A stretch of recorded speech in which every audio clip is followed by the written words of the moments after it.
അങ്ങനെ തൊപ്പി ഗ്യാങ്ങിനെതിരെ പോലീസ് അന്വേഷണത്തിന് ഉത്തരവായിരിക്കുകയാണ് സുഹൃത്തുക്കളെ. മിക്കവാറും എല്ലാ എണ്ണം പെടാനുള്ള എല്ലാ സാധ്യതയും കാണുന്നുണ്ട്. എന്താ രാമേന്ദ്ര പ്രശ്നം?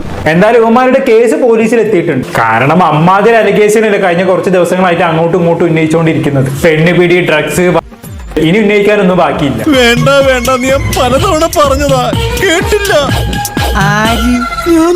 പോക്സോ കേസ്, നാർക്കോട്ടിക് MDMA ഉപയോഗം, മാനസിക ശാരീരിക പീഡനങ്ങൾ, അശ്ലീല പ്രചരണം, സൈബർ കുറ്റകൃത്യങ്ങൾ, അങ്ങനെ ഒരു പിടി ആരോപണങ്ങൾ നേരിടുന്ന ഒരാൾ കൂടിയാണ് തൊപ്പി. എന്തൊക്കെയാണ് ഈ കൊച്ചു കേരളത്തിൽ സംഭവിക്കുന്ന?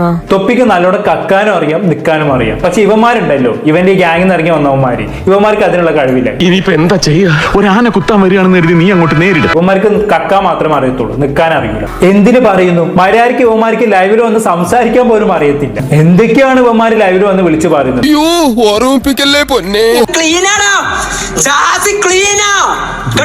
എന്റെ ഉമ്മ വളർത്തിയതാ. 5ാം ക്ലാസ് മുതൽ ഞാൻ പോകുന്നുണ്ട്. അവിടെ അറിയാം, നന്ദി ദാറുസലാം എന്ന് പറയുന്ന ഒരു സ്ഥാപനത്തില്. എനിക്കതല്ല, തലക്കോളം കിറക്കഞ്ഞ മനുഷ്യന്മാർ ഇങ്ങനെ കാണിച്ചു. എന്റെ ഡിഗ്രി അടക്കാണ് കഴിഞ്ഞത്. സോറി, ഒരു കാര്യം കൂടി എന്തായാലും ഡിക്ലെയർ ചെയ്യാം. എനിക്ക് ഡിഗ്രി ഇല്ല.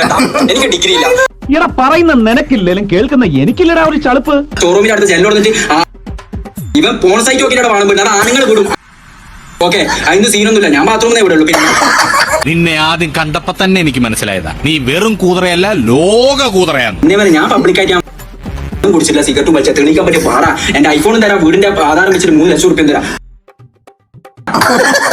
ഇതൊക്കെ കേട്ടിട്ടേ എന്റെ മസിൽസ് വെട്ടി കേറിയിട്ട് വയ്യ.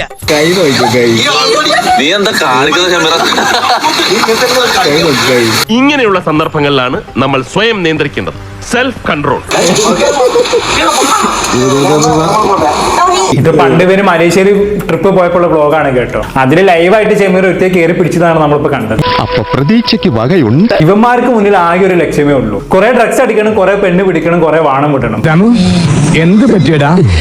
ചായ നെറുകന്തലേ കയറി ബ്ലോക്ക് ആയതാ. ഇനി ഇവരുടെ ഗ്യാങ്ങിലുള്ള ആദിൽ എന്ന് പറഞ്ഞ ഒരുത്തിന്റെ ഒരു വീഡിയോ ഇപ്പൊ പുറത്തിറങ്ങിയിട്ടുണ്ട്.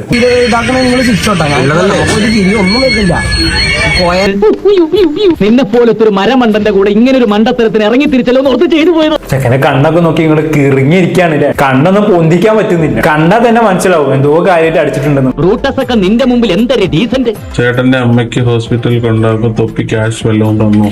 എനിക്ക് ചെയ്തോ ഇല്ലയോ എന്നുള്ളതൊക്കെ നമ്മൾ എന്തിനാണ് വെറുതെ ഇവിടെ പറഞ്ഞതാ. കുട്ടിയും പോയി, കിടപ്പാടവും പോയി, ആ പാടുണ്ടായിരുന്ന മാനവും പോയി. ആ സംസാരത്തിന് മനസ്സിലാക്കാൻ പറ്റില്ലോ തൊപ്പി ഇങ്ങനെ സഹായിച്ചിട്ടില്ല എന്നുള്ളത്. സഹായിച്ചിട്ടുണ്ടെങ്കിൽ ഇങ്ങനെ കട്ടൻ ഷോറായിട്ട് പറയില്ല തൊപ്പി എന്നെ സഹായിച്ചിട്ടുണ്ട്, നല്ല തുക എന്നെ സഹായിച്ചിട്ടുണ്ട് എന്നുള്ളത്. അല്ല, എന്തെങ്ങനെയൊക്കെ പറയണേ? പിന്നെ ഞാൻ എങ്ങനെയൊക്കെ പറയണം? ഞാനായിക്കോട്ടെ, നിങ്ങളായിക്കോട്ടെ, ആരും ആയിക്കോട്ടെ, നമ്മളൊരു ഫ്രണ്ട് സർക്കിളിൽ ഇരുന്നുകൊണ്ട് നമ്മളൊരു യാത്ര പോകുമ്പോൾ, നമ്മളൊരു അടിച്ചുപൊളി മൂഡിൽ പോകുമ്പോൾ നമ്മൾ ആരെങ്കിലും കാണുമ്പോഴത്തേക്ക് നോർമലി കമന്റ് ചെയ്യാറുണ്ട്. തോന്നി അതങ്ങനെ വരൂ, അതങ്ങനെ സംഭവിക്കൂ. ഈ ലോകത്തിന്റെ ഒരു പോക്കേ. നമ്മൾ പറയുന്നതിനൊക്കെ ഒരു മര്യാദ ഉണ്ടാവും. ഇപ്പൊ ഈ പറഞ്ഞതൊക്കെ മര്യാദയുടെ അപ്പുറത്തേക്കുള്ള കാര്യങ്ങൾ പറയുന്നത്. അപ്പൊ ആ പറഞ്ഞ കാര്യങ്ങളെ ആരും അറിയാതെ റെക്കോർഡ് ചെയ്തിട്ട് വെളിയിൽ കാണിക്കുക എന്ന് പറയുന്നത് മഹാദരിദ്രമാണ്. എന്തിനോ വേണ്ടി തിളക്കുന്ന സാമ്പാർ. ആ പറഞ്ഞത് കറക്റ്റ് ആണ്. സുഹൃത്തുക്കളുമായി പലയിടത്തും പോകുമ്പോൾ നമ്മൾ പല കമന്റുകൾ അടിക്കും. അതൊക്കെ റെക്കോർഡ് ചെയ്തൊരു പ്രശ്നം ഉണ്ടാകുമ്പോൾ പുറത്തു വിടാന്ന് പറഞ്ഞാൽ തെണ്ടിത്തരം തന്നെയാണ്. I'm very clear about it. This is wrong. ഞാൻ പോകുന്നു. Bye bye.